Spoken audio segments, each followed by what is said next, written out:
Hola, bienvenidos a una nueva emisión de noticias en contexto global por France 24. Yo soy Andrés Mesa Muñoz y a continuación los titulares. Nueva York acogió la primera jornada inaugural de discursos de la Asamblea General de la ONU. El presidente de Francia, Emmanuel Macron, abogó nuevamente por la solución de dos estados un día después de haber reconocido oficialmente el Estado de Palestina. Los mandatarios de Chile y Colombia pidieron que se frene lo que calificaron como un genocidio en Gaza. Donald Trump da un giro total a su discurso sobre la guerra en Ucrania.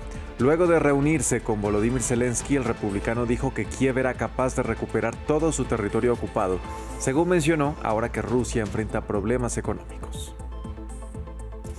Ecuador vive un segundo día de paro nacional convocado por los movimientos indígenas en rechazo al alza del precio del diésel.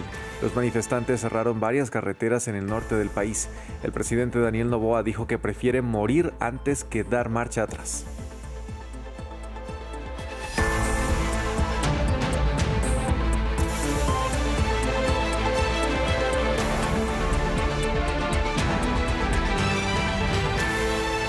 Vamos a iniciar en Nueva York, donde avanza la jornada inaugural de discursos de la Asamblea General de la ONU. Uno de los oradores de la jornada fue el presidente de Francia, Emmanuel Macron, quien advirtió contra la adopción de la política del más fuerte en el contexto de las relaciones internacionales y habló sobre las guerras en curso. Condenó la incursión de aviones y drones rusos en el espacio aéreo de los países europeos y frente al conflicto en Gaza volvió a abogar por la solución de dos estados un día después de haber reconocido oficialmente el Estado de Palestina. Somos 142 miembros de esta Asamblea que estamos tendiendo una mano abierta para construir un camino de paz, una paz inmediata, la liberación de los rehenes, un alto el fuego, la estabilización de Gaza, la desmilitarización y el desmantelamiento de Hamás, y un reconocimiento recíproco de dos estados y un Estado palestino desmilitarizado que reconozca a Israel y un Estado de Israel que reconozca al Estado de Palestina. Y todos los estados de la región que aún no lo hayan hecho, reconociendo de esta manera también al Estado de Israel. A través de este reconocimiento, que de hecho es una senda hacia la paz, se alcanzará la estabilidad de la región en su conjunto. Es lo que buscamos construir con esto. La guerra en Gaza fue uno de los temas centrales de la primera jornada del debate de la Asamblea General de la ONU. Donald Trump condenó el reconocimiento de un Estado palestino por parte de varios países europeos, aunque luego de reunirse con los líderes de las potencias musulmanas advirtió que podría haber un acuerdo para dar fin a la guerra en el corto plazo. En el encuentro, Qatar y Turquía hicieron un llamado a defender los derechos del pueblo palestino. Diego Bassani nos trae los detalles. Gaza, el plato fuerte de la jornada en las Naciones Unidas. Este martes, en su discurso ante la Asamblea General, el presidente de Estados Unidos apoyó de forma tajante al gobierno Netanyahu y rechazó la decisión de varios países europeos de reconocer al Estado palestino, para luego reunirse personalmente con el presidente de Francia para intercambiar posiciones sobre el conflicto. Bueno, creo que eso honra a Hamás y no se puede hacer eso por lo que ocurrió el 7 de octubre. Simplemente no se puede hacer, pero queremos que nos devuelvan a nuestros rehenes y no queremos que lo hagan de uno en uno o de dos en dos. Why yesterday 11 countries did recognize Palestine? Porque ayer 11 países reconocieron a Palestina. No es que fuera una decisión tomada así, ni por el Reino Unido, ni por Canadá, ni por Francia. Es solo un gran cambio. Nadie olvida el 7 de octubre. Posteriormente, el republicano se reunió con varios jefes de Estado de los países de mayoría musulmana, en donde Qatar manifestó su descontento por los ataques israelíes en su territorio y pidió a Estados Unidos ayudar al pueblo gazatí. La única razón por la que estamos aquí es para poner fin a la guerra y traer de vuelta a los rehenes, y contamos con ustedes y con su liderazgo para poner fin a esta guerra y ayudar a la población de Gaza. La situación allí es muy grave. Al terminar el encuentro, Trump se mostró positivo sobre lograr un posible acuerdo de paz. Por su parte, las delegaciones de varios países latinoamericanos como Chile y Colombia condenaron las acciones de Israel en Gaza y pidieron que se haga justicia en tribunales internacionales. Por su parte, el presidente de Colombia, Gustavo Petro, pronunció el que es su último discurso ante la Asamblea General de la ONU antes de entregar su mandato el próximo año. Petro arremetió contra las políticas del presidente Donald Trump. Por un lado, la decisión de Washington de desertificar al país caribeño en su lucha contra el narcotráfico y por otro, la ofensiva estadounidense en el Mar Caribe contra embarcaciones a las que señala de querer transportar drogas a territorio estadounidense. Los jóvenes asesinados con misiles en el Caribe no eran del Tren de Aragua, que nadie quizás conozca aquí su nombre, ni de Hamas. Eran caribeños, posiblemente colombianos, y si fueron colombianos, con el perdón de quienes dominan las Naciones Unidas, debe abrirse proceso penal contra esos funcionarios que son de los Estados Unidos.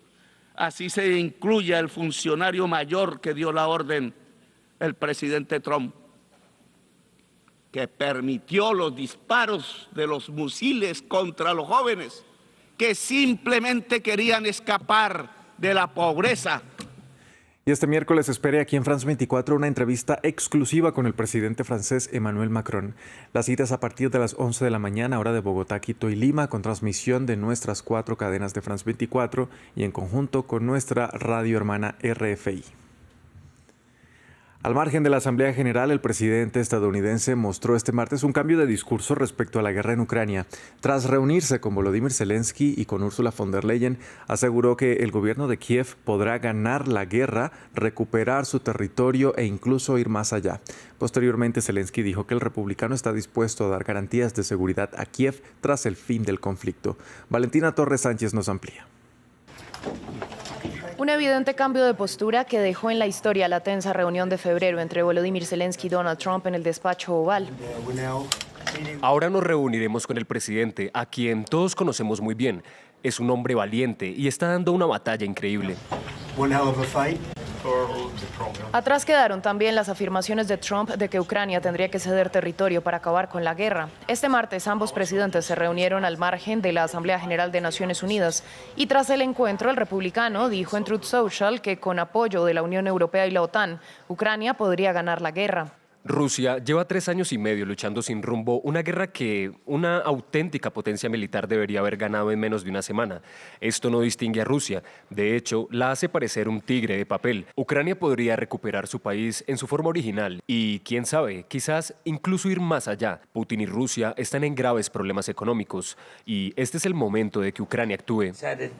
Posteriormente, Zelensky se pronunció sin compartir muchos detalles, pero dijo que en el encuentro quedó claro que la economía rusa no está bien y resaltó que el apoyo de Trump es un factor decisivo para el curso de la guerra. Entendemos que el presidente Trump está dispuesto a dar garantías de seguridad a Ucrania una vez termine esta guerra. Trump puntualizó el martes que Estados Unidos seguirá suministrando armas a la OTAN para que hagan con ellas lo que quieran. Al tiempo pidió a los aliados que derriben cualquier avión ruso que viole el espacio aéreo de la alianza, tras reiteradas denuncias de incursiones en Polonia, Rumania y Estonia que Rusia niega. En la agenda de Donald Trump también estuvo una reunión con su homólogo argentino Javier Milei, quien confiaba en un rescate económico directamente del gobierno estadounidense, pero no lo logró.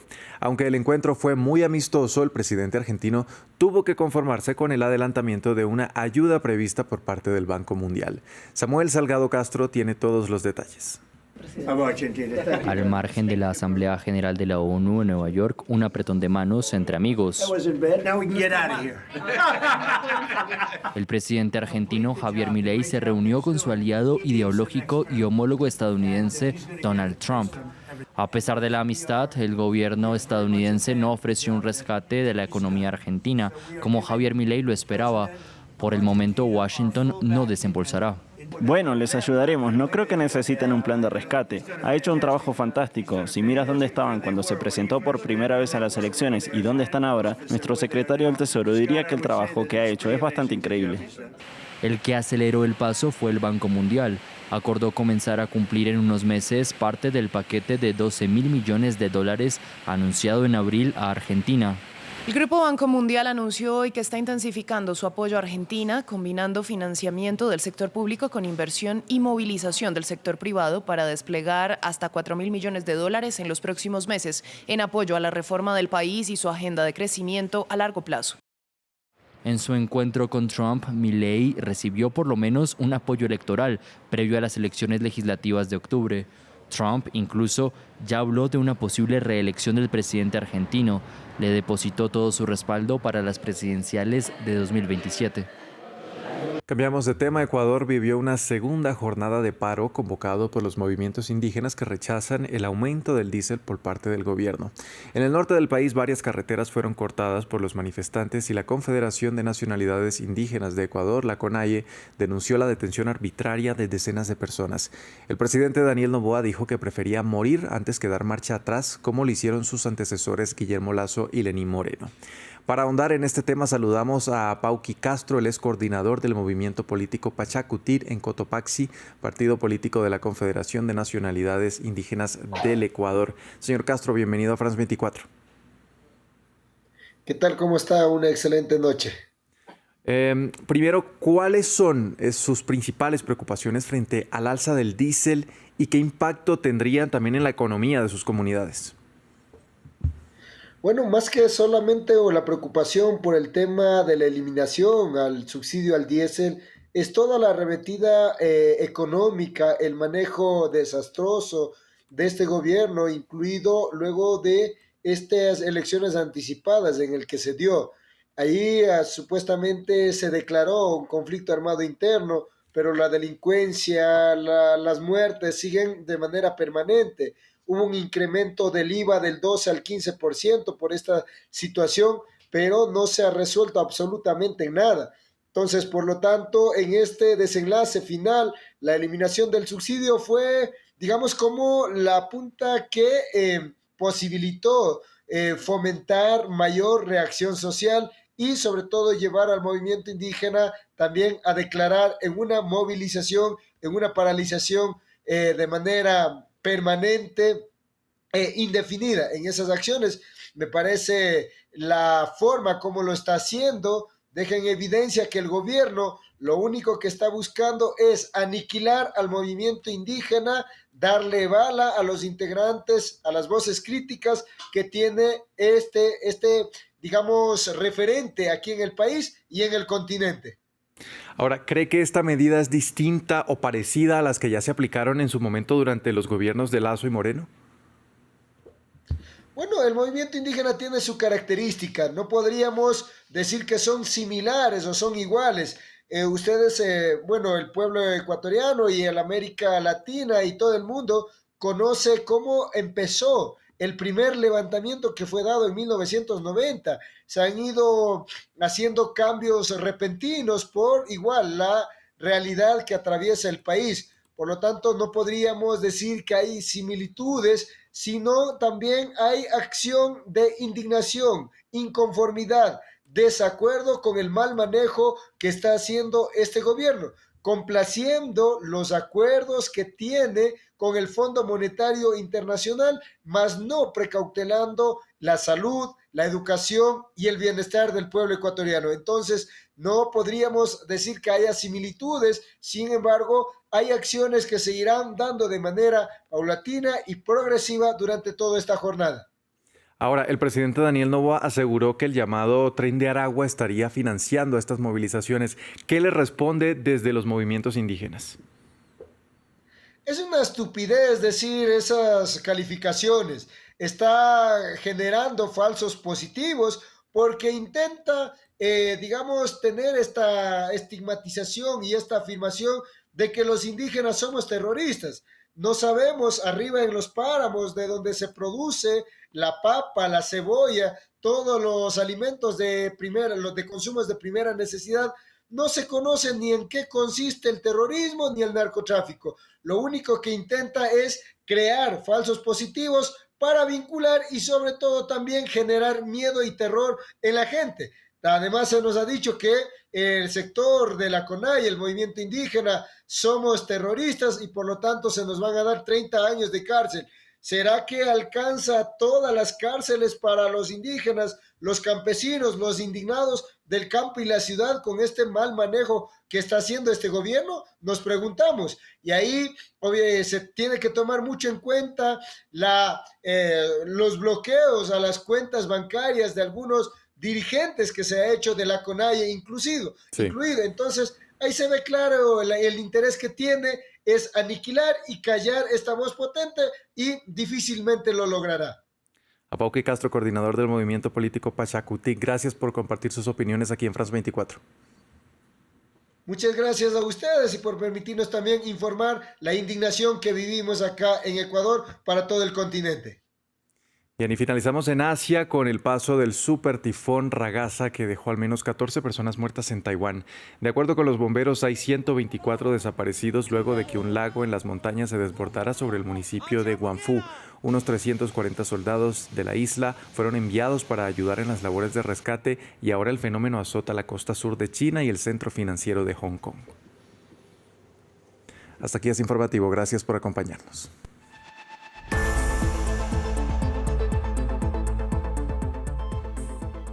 France 24 RFI presentan. En el marco de la Asamblea General de Naciones Unidas, France 24 y RFI reciben a Emmanuel Macron. El presidente francés hablará sobre el reconocimiento de Francia del Estado palestino. Una entrevista excepcional en directo desde Nueva York.